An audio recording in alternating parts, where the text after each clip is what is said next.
It's time now for French Connections, our weekly look at the intricacies of life here in France with Florence Villeminot. Hi, Flo. Hey, Jeannie. So today you're going to focus on the island of Corsica. Corsica is located in the middle of the Mediterranean Sea. It's known as an island of beauty, the birthplace of Napoleon Bonaparte. But Corsica has also had a very tumultuous relationship with mainland France since it first became French in the 18th century. That's right. Corsica has been French since 1768, when it was ceded by the Republic of Genoa to Louis XV. Now, throughout the years, even though it's been French for a long time, Corsica has maintained a strong indigenous culture and language. And in fact, a lot of Corsicans feel more allegiance to the island's white and black Moor's head flag than to the national tricolor flag. And many actually long for a brief period in Corsican history when it was in fact independent. So this was before French rule. Now, I know for a lot of French people, particularly here on the mainland, Corsica represents an exotic summer holiday destination, but the reality is actually a lot more complex than that. It certainly is. It must be said, though, it is a beautiful place. L'Île de la Beauté really does deserve that name. It's one of the most beautiful places I have ever been to.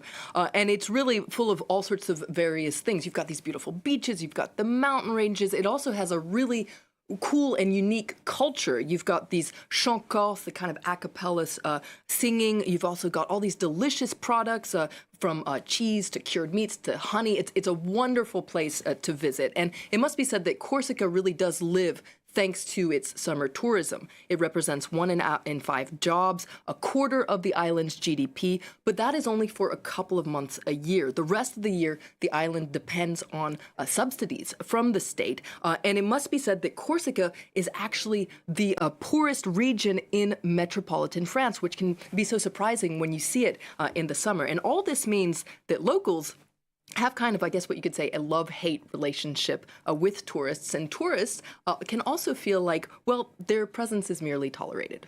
Quand le comportement et l'attitude est bonne, tout se passe bien. Vous avez qu'à regarder autour, les gens sont détendus. On est là pour passer un bon moment, mais après ils sont contents qu'on reparte. Il ne faut pas qu'on reste trop longtemps à mon avis. C'est ce qui fait que ça reste la Corse aussi. So again, Corsica is part of France, but it does have a particular status. But many of the island's residents, I mean, there's 350,000 of them, have long wanted to have a bigger say on their own affairs. That's right. And for instance, many of them want their language, the Corsican language, to have an official status alongside French. Currently, it's considered a regional language. Now, this is a language that's closer to a standard Italian because Italy really, was ruled Corsica for such a long time. It's spoken by about 150,000 people, and the UN's cultural organization, UNESCO, says that it's actually in danger of becoming extinct. So there's the language, but there's also calls for protection from outsiders buying up land in Corsica to make secondary homes, and this actually really prices out a lot of Corsicans. And political groups calling for more autonomy at the moment, or even full independence, have actually made a lot of headway over the years. I mean, I remember not too long ago, it was an armed struggle in Corsica. It certainly was, and you can't talk about Corsica's recent history without talking about a group called the FLNC. It's actually our acronym du jour. It's the Front de Libération Nationale de la Corse, so the National Liberation Front of Corsica, a militant separatist group considered a terrorist organization by the state. And the FLNC fought what it called the French colonizer for nearly 4 decades. And this was a conflict that was marked by frequent bombings and shootings and their trademark masked press conferences. Now, the violence really reached a peak in 1998 when the FLNC militants murdered a government-appointed prefect named Claude Erignac. This was a huge deal in France at the time, and it was considered the gravest act of anti-state violence in this armed struggle. And then finally, in 2014, the group actually ceremoniously laid down its arms, but violence actually flared up again not too long ago. That's right. In 2022, the island was rocked by quite violent protests following the death of a man named Ivan Colonna. So Ivan Colonna was a prominent separatist figure, and he was actually serving a life sentence in a prison on the mainland for the death of Claude Erignac, this prefect we were talking about. Now, people in Corsica considered him a political prisoner, and in 2022 he was killed by another inmate, and this sparked protests on the island and really shot Corsica back to the top of the French political agenda, and this sparked promises of autonomy from the then Interior Minister Gérald Darmanin. Le président de la République m'a chargé d'avancer vers l'autonomie. c'est moi qui ai dit le mot, et il faut définir maintenant ce qu'est cette autonomie. Ça peut être un statut à la polynésienne, comme il existe dans la Constitution, ça peut être un statut sui generis, différent. And then finally, in 2024, a historic agreement was reached vowing that Corsica will be autonomous. That's right. Now, according to this agreement, for instance, the assembly in Corsica will have regulatory powers, and especially there was something said about Corsicans who will be recognized as a historical, linguistic, and cultural community. So it's still quite vague exactly what autonomy means. It's historic, but it also has to there are a lot of hurdles, essentially. For instance, the French Constitution has to be changed. Also, politicians from the Conservative Party have vowed to try and block any kind of autonomy for Corsica, saying that it could give ideas to other groups that are calling for more autonomy in France, for instance, in Brittany or in the Basque region as well. And meanwhile, Corsicans themselves, they're divided as well over what they want. Faudrait quoi aujourd'hui? L'indépendance, tout simplement. Bon, moi, je ne le crois pas parce que ça fait quand même se diviser. Now, political instability here on the mainland has kind of slowed the process towards Corsica's path towards autonomy. However, there is momentum for major change on the island of beauty. It's fascinating stuff. Don't forget, if you have any other questions for Flo about Corsica or France or the French, you can always check them out on our website, or you can tweet Flo at Flo Vilmano.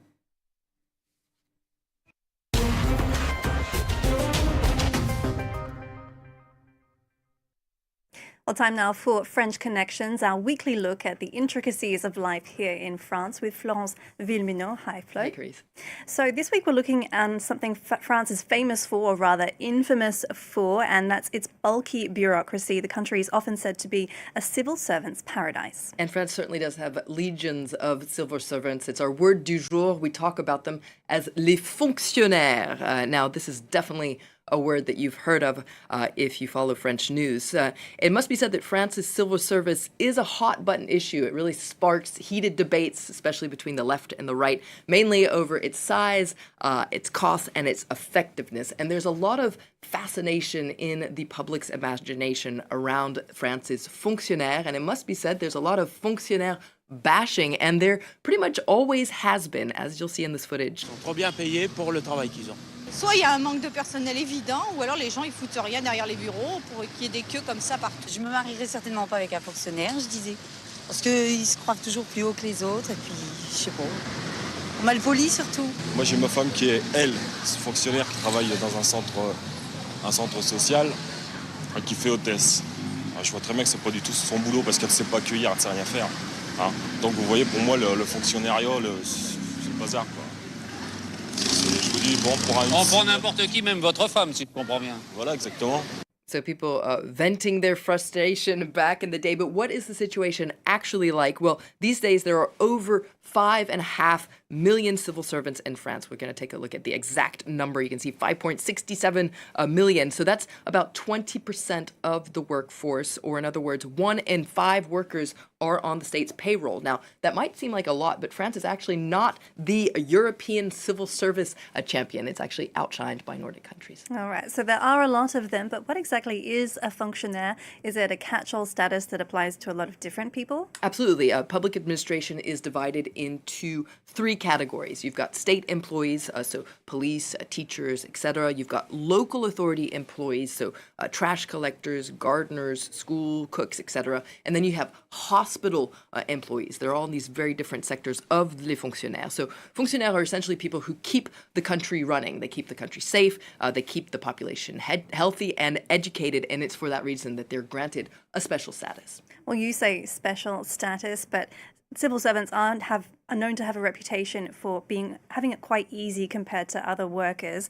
Is being a fonctionnaire really as cushy as its reputation is made out to be? Well, the stereotype goes that fonctionnaires are underworked and overpaid, and also they're on sick leave all the time, and that is, of course, an exaggeration. But it's true that they do get a lot of perks compared to people who work in the private sector. For instance, they're pretty much guaranteed a job for life. It's really hard to get fired if you are a fonctionnaire. And on top of job security. They tend to work fewer hours a week than people in the private sector. They tend to retire earlier, and their pensions tend to be larger because they're actually not calculated the same way as the pensions are calculated for people who work in the private sector. Now, civil servants, however, say they deserve these perks, though some will admit that they can get away with not working as hard as people in the private sector.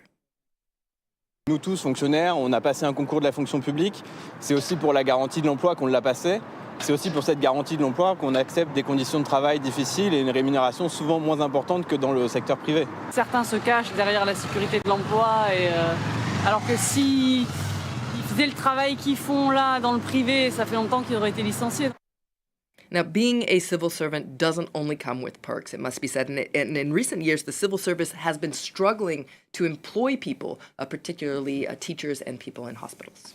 Well, the debate on the plethora of the civil servants is something that comes up again and again. That's because France's bulky civil service costs a lot of money. It certainly does. Keep in mind that the state pays for the salaries of current fonctionnaires and also the pensions of all the former fonctionnaires, and it adds up really quickly. It costs about 350 billion euros, about 12% of GDP, and of course, the big thing that we're talking about in France these days is the deficit, the budget deficit, which is over 5% of GDP. And so governments have been trying to find ways to tighten the belt, and often fonctionnaires come up in their crosshairs. And it must be said, successive governments have vowed to slash the number of fonctionnaires, for instance, by not systematically replacing those who retire or by hiring contractual workers. But the problem is, which ones do you get rid of? Are you going to get rid of teachers, of hospital workers, of police officers? They're already stretched thin.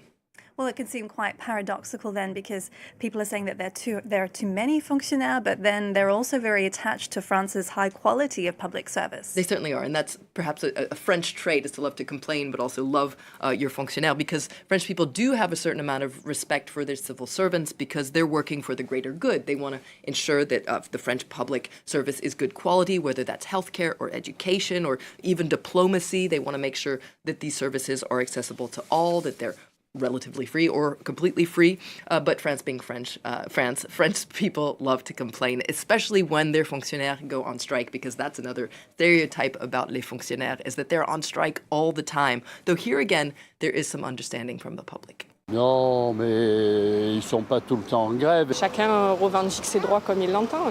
Ils ont le droit de faire grève, c'est un droit qui leur est acquis. Il y a des grèves de cantine permanentes, mais il faut aussi s'interroger sur les raisons pour lesquelles le personnel fait grève. So successive governments have vowed to slash the number of fonctionnaires, but a real question is, can France function with fewer fonctionnaires? Because the population keeps growing, we keep getting older, and so arguably we actually need more fonctionnaires, not fewer. Right, so it's set to stay a hot topic for a little while then. Thank you for that, Flo. That's all we have time for, but do be sure to check out other episodes of French Connections on our website, france24.com.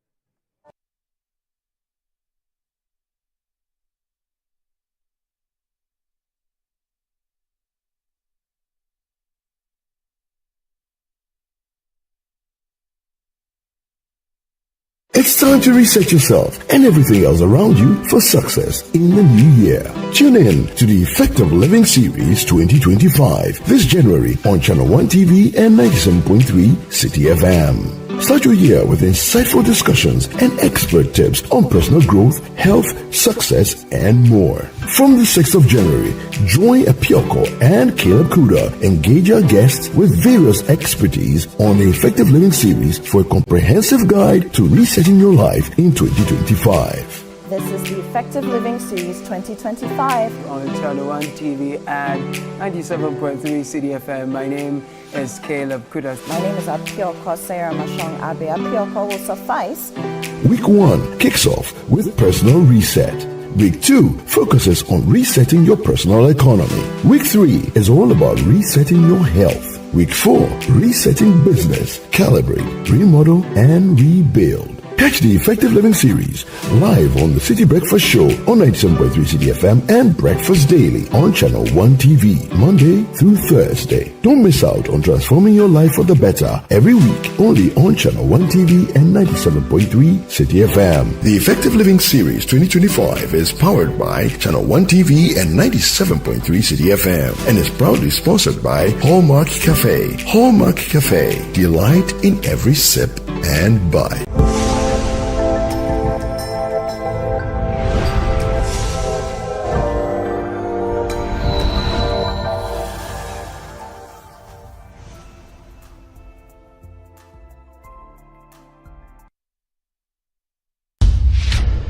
Ten, 9, 8, 7, 6, 5, 4, 3, 2, 1.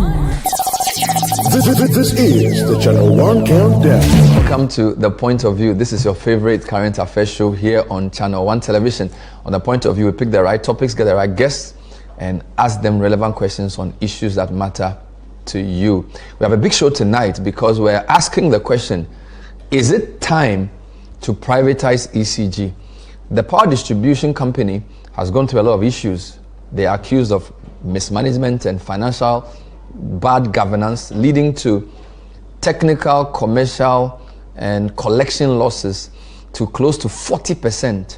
We're also told that the company loses $65 million every month due to its revenue shortfall. So tonight we'll be asking, is it time to privatize ECG, or are we just giving the company a bad name in order to hang it? We'll be right back with some interesting interviews and questions. Stay with us. Welcome back. So tonight we're inquiring into the state of ECG and asking whether it's time it is privatized. Now, we have a very interesting panel. We'll speak to a man who's on the committee that the president put together to see through the transition and make sure the lights are on. We'll also speak to the former managing director of ECG. He's joining us in here, plus some people from civil society and some of the workers who are opposed to the privatization. But let's backtrack and start even before President Mahama was sworn in. In one of his early meetings around 16th December, after having won the election, he met a group of Americans, particularly from the side of the World Bank, and he spoke about the challenges facing ECG and why a private sector participation would be crucial. Here are highlights of what the president has been saying about ECG.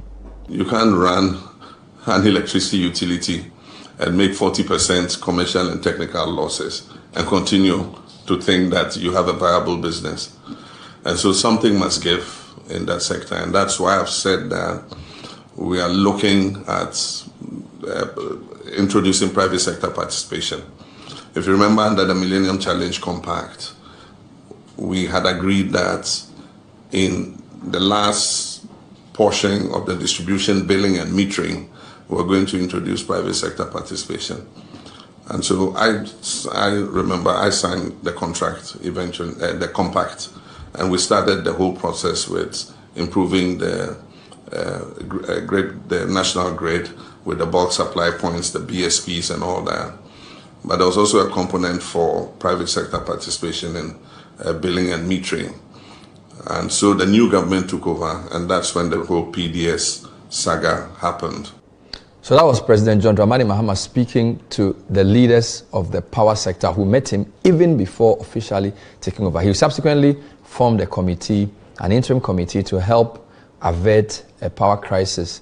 Now, the nominee for Minister for Energy, John Abdullah Jinapo, has also reiterated the need for a private sector participation. He was questioned during his vetting a couple of days ago, and he affirmed the president's position and says this government believes that there has to be private sector participation in ECG. Here are highlights of what he said. Honorable nominee, listening to your answer to Dr. Kabiru's question, the impression you create on our minds is that you are not against the privatization of ECG. From what you said, you are against the PDS in terms of the approach. So can you tell us then whether your government is for the privatization, the full privatization of ECG? We believe that they should be. Go ahead. Thank you, Chairman. We believe there should be private sector participation. What we intend to do is to form a 7-member committee chaired by technical experts, legal experts, financial experts, and some industry players, and even somebody from the consumer side. What we want them to do is to get us a framework, looking at best practices. Would the concession approach work or a full privatization work? We will stay off as politicians, let them get a framework in a more transparent, open, frank manner. Then when we get a buy-in of Ghanaians, then we can set the standards using an RFQ, an RFP, and then a competitive tender process. For Minister for Energy. So the president is clear, the minister is clear. Now let me speak to a man who's part of the committee the president put together in those meetings with power sector leaders to basically steer the affairs of the power sector before fully the minister takes over. He's called Honorable Edward Bauer. He used to be MP. He's actually a member of the 8th Parliament. Edward Bauer, MP for Bongo. Now, I won't say not employed, but he clearly looks busy with the work he's doing. I also have Mr. Timothy Nyame, who's joined us.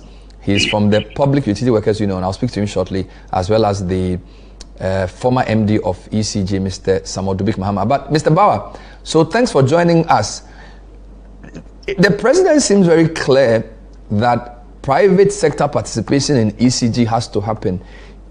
Can you affirm this and give us some more context to why both the president and the minister designate are so clear that ECG needs a private sector participant? So first, let's put this in within proper context. You recall that in the last government of His Excellency John Dramani Mahama, in fact, it started somewhere in Nelson's own and it moves into John Mahama's government. When the Compact 1 completed, the one that brought about the N1 construction, Ghana's performance gave us an opportunity to tap into the Compact 2. And so on the strength of that, Ghana also realizing that, look, energy was very critical to our economy, the growth of our economy. It was important to find a way of ensuring that it was efficient, that it provides the services that businesses and homes will need to be able to strive. But unfortunately, we had also come to realize that if you look at the 3 main functional zones of the power subsector, generation, transmission, and distribution. The distribution end, which was basically ECG, and then that of NEDCO, were the weakest link. Why do I say so? I say so because of the fact that in all the things that we do, whether it is fuel from the oil fields, whether it is the transmission of the energy that has been generated by the generators and transmitted to the ECG, they interface with the public. And because they interface with the public, they will have to account for all the inputs that ended up getting you the light at CTFM or getting the light in my home. And so if they are efficient, then what then happens is that all the collections and other things, when they sell, if they can account for the power, they can then pay or maybe settle the players in the upstream sector. But unfortunately, we had realized that ECG was not particularly efficient in that regard. So the government decided to say, look, we will take advantage of it and particularly get involved mainly at the distribution end. So that's how the two projects, if you recall, if you go back and look at the compact, you see that there were some 2 major projects. They called them the technical and operational turnaround project for ECG, and the same thing for that of NEDCO. By the end of the day, we then settled on an ECG as a medium, because if you look at the catchment and the customer base, they take care of a greater part of the population of Ghana. Again, it is also put within the context of what we call the power sector reforms. In the power sector reforms, we had, which was sponsored by the Bank of Ghana anyway, World Bank anyway. It was to see how private sector could play a role in our power, in our electricity industry. So that informed even GRIDCO, which is now the transmitter. You know, GRIDCO used to be part of VRA. That informed the decoupling of GRIDCO as a transmitter, a national transmitter, from that of VRA. So that VRA then could be a player within the upstream sector with private sector players. Because, for example, assuming that VRA were to be the transmitter at the same time, a competitor would say Asobi, there will be unfair treatment of these other players. And so we felt that there must be an independent player who will fill the various power that has been generated based on economic basis, and then to be able to take them to the distributor. So this has a history. There's a context to it. Now, Bernard, you and I also do know very clearly that to a very large extent, if you look at the power sector in terms of the services that we provide to the general public, if you were to go engage the level of satisfaction of customers, they will tell you very clearly that the challenge they have is with ECG. Part of it may be true, part may be just because of the fact that they interface with the public, because VRA does not interface with them. So the people who interface are the people they think they want. So on the strength of that, we felt that, look, one, we needed to reduce the inefficiency within the ECG. How could we do that? We need to be able to replace most of the obsolete equipment. Now, government readily does not have that because there are other competing needs, whether hospital roads and what have you. And so government felt that, look, it is possible to leverage private sector capital to see how we can replace the obsolete equipment and other things within ECG just to make it efficient. That's one.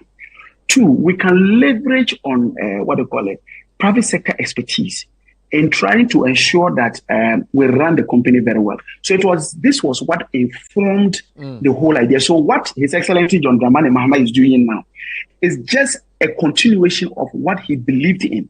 That, look, we needed to make ECG very efficient. And Bernard, before even just I come in case otherwise people want to talk. In July last year, when we engaged all the players within the energy sector, everybody pointed to ECG. And I'll tell you, for example, we met the upstream players. I'm talking about the upstream players in the oil industry. So we are talking about the ENIs and what have you, the Talos and what have you. All of them pointed to ECG. Why? The reason is because they produce gas. They give it to government of Ghana. Government of Ghana processes it and other things, and they give it to you. And remember that fuel is a pass-through cost. So if you look at PRC, when they do the tariffs, fuel is accounted for. So they look at the price of fuel. And so when I go to buy power, in essence, I have paid for the fuel as part of the component that generated the power for me. And so all of them said that, look, the reason why we are not being paid as even suppliers of gas or suppliers of the fuel is because ECG cannot account for the final product that is sold to the consumer. So they pointed up to that. If you talk to IPPs, they all point to ECG. So we realized that that was the baby that needed to be resolved. And we think that based on the competing needs, we need to take advantage of private sector and see how we can leverage both capital and expertise to be able to do so that's very clear. Private sector capital, because ECG needs retooling to make it more efficient. Private sector expertise, fair enough. Let's find out from Mr. Timothy Nyame why the workers, or at least the staff of ECG who he represents, are not happy. Mr. Nyame, thanks for joining us again. So you are from the Public Utility Workers Union, and my understanding is that you are opposed to, is it privatization of ECG or any form of private participation? If you just clarify, Mr. Nyame, the position of the pool on this. In fact, we issued a press statement on the 13th of January, congratulating his president, the president, His Excellency John Dramani Mahama, on the assumption of office, and we also saw interested parties. So for us, we are not surprised that the issue of privatization of ECG has come into force, and for this up for discussion. We, as he said, that His Excellency John Mahama's time, the previous time, there were issues that were under discussion in terms of how best we can manage ECG. And those alternatives, we stated it when we presented a press release in congratulating. We said that our position as pool, when it comes to privatization of ECG, still remain the same. And those options were actually spelled out. And we reserve those options down with the expectation that with time, stakeholders will be engaged, of which pool and no will also not be left out. So, but it has come up. And my brother is stating here that there's inefficiency.